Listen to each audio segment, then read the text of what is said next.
How many do you think we got there? Oh, 45, 50, 45. Pretty good day for fishing. Yeah. The red ones are what we call silvers, because they used to be silver. And then there's some greeny looking, there they are. Jumpster. That's a big buck chum right there. Kind of green and purple and white. Hey, we didn't get any tags. Yeah, I thought we did have one, but I guess not. I don't think so. Okay, we better get these home. Yeah, fish are loaded in the trailer. Okay, Linda gets the four-wheeler going.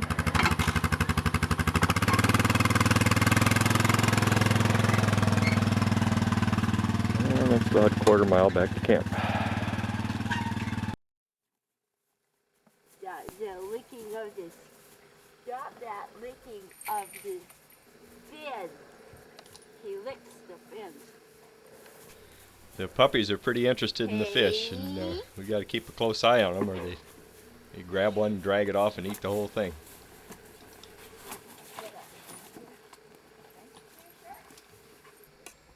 In early September, it's pretty warm, and fish aren't going to freeze at night, so we split them in half and then hang them inside out over a pole to dry, and then we can feed them later.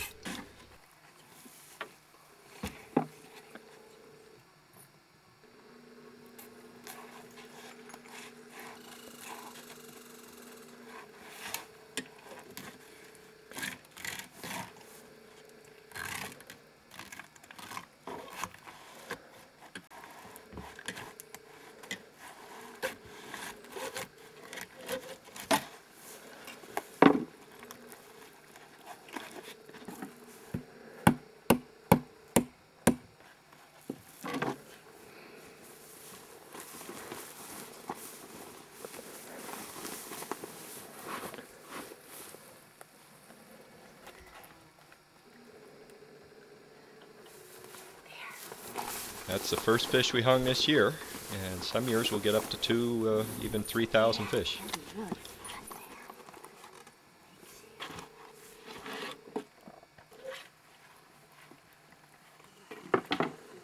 Oh, it's nice to have the fish hanging. Yeah. I think I'll first start and try to keep the guts on. You know, like we tried. Egg bucket.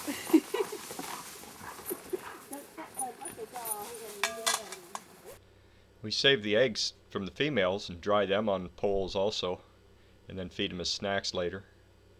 And then of course we cut off some good fillets and pieces of salmon for our dinner too.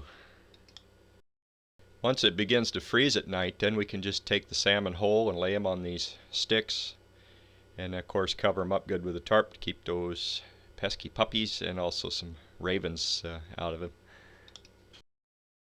These fish will freeze up pretty slowly, and you get some biological action working in them. It makes them pretty ripe. We call them stinkfish, or some people call them green fish.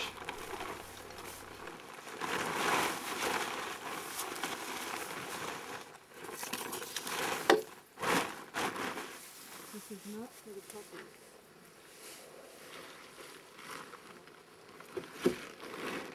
Somebody that's disappointed. Nike. Nike.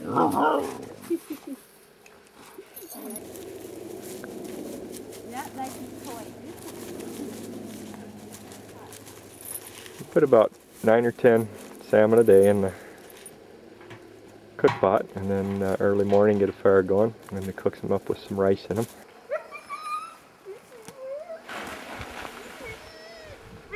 Once the stinkfish are all used up, then we start using the split fish, and you can see they have dried quite a bit. I can pick that stick up with 15 fish on it, no problem.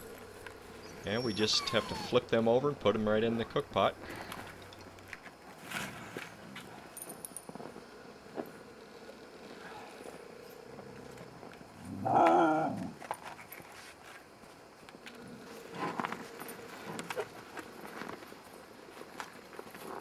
We put them in their nose first so they don't burn.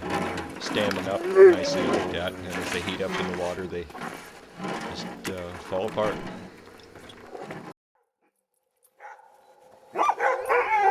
Linda's usually up about 5 a.m. and then at first light she'll go out and feed the puppies little leftovers and then start getting the fire going to cook up the food for later that afternoon.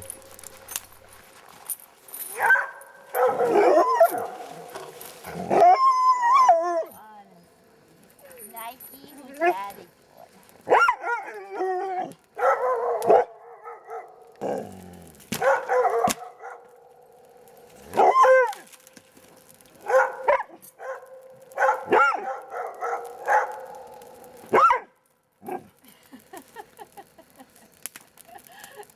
Nike.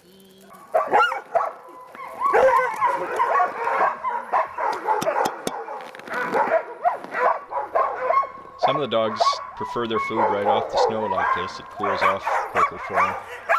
But most of them get it in a bowl.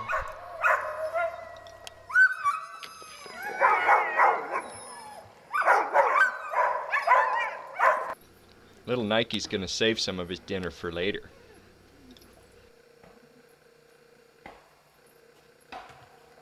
Uncle Nike. Uncle Nike. Great. Great, Nike. I know it's Trip. Uncle Nike's going to teach the kids how to play stick.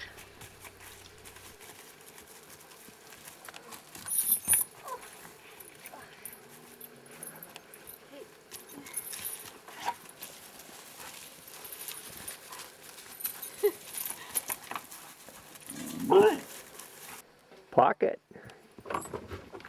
You good boy? Pocket? Are you good boy? No. Pocket. Aren't you good boy?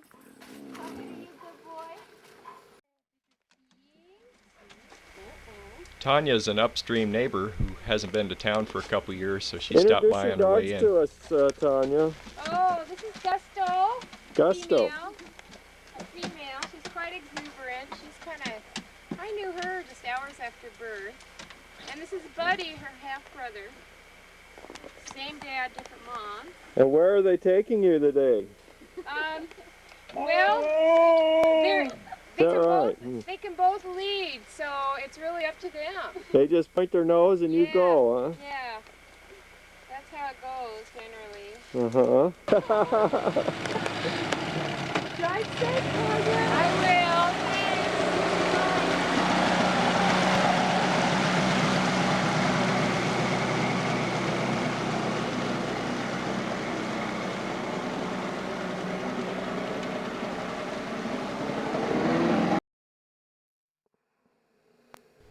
In early October it'll start to freeze at night, and so of course we've got to pull the boat out of the water, so we set up these rollers on boards and pull it out with the four-wheeler.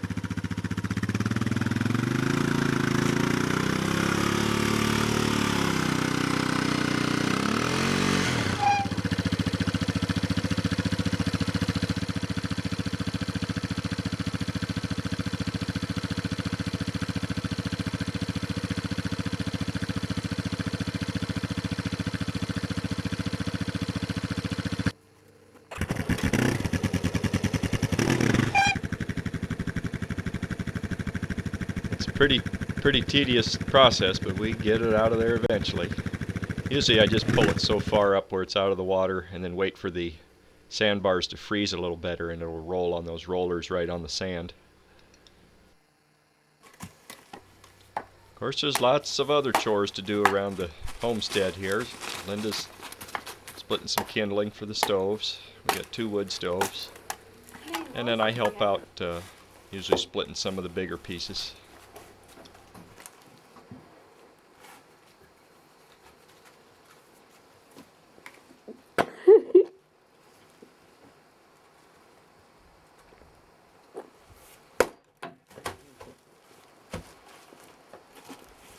Pretty easy to do the wash right down by the edge of the creek. I let that soak overnight.